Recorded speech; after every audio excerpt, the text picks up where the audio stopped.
Hi guys, this is Mama Vlog. Welcome to my video.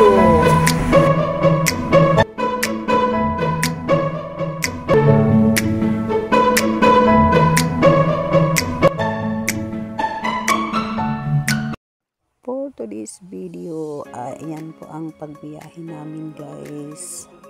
So guys, maganda naman po ang aming pagbibiyahe guys, at may bagyo nga niyan guys, pero hindi pa dumating agad na kasama guys ang panahon sa amin guys.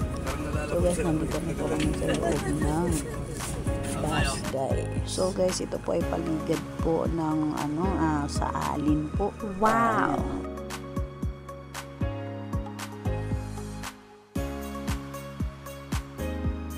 So guys, nandito na kami sa loob ng ferryboat guys. Ayan.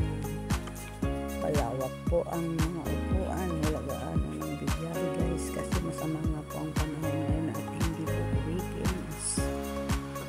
So guys, ngayon po ay sama-sama po kami dito nagbibiyahe. Ang mga bayaw ko, tiyuhin, pinsan, at kami mag-partner guys. So guys, masaya naman po ang aming biyahe. Kailangan natin tigilan. 6 na oras ako ang sunod itong kailangan natin tigilan. What? Pagkapos po ng bus, pumasan nyo at 6 na oras po yan. Tapos na doon.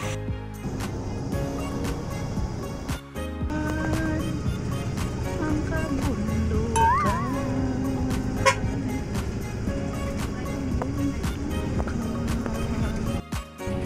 So guys, ang ganda po ng pangalan po sa paligid ng kalsada guys. Nature na nature po guys. Ayan. Sariwa po ang hangin guys habang tumatakbo po ang bus na aming sinasakyan. Thank you God for everything.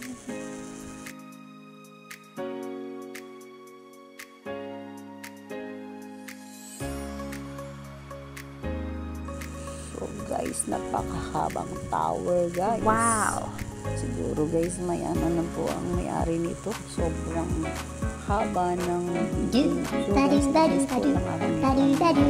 na tong tower na po, napakahaba. Thank you for watching. God bless.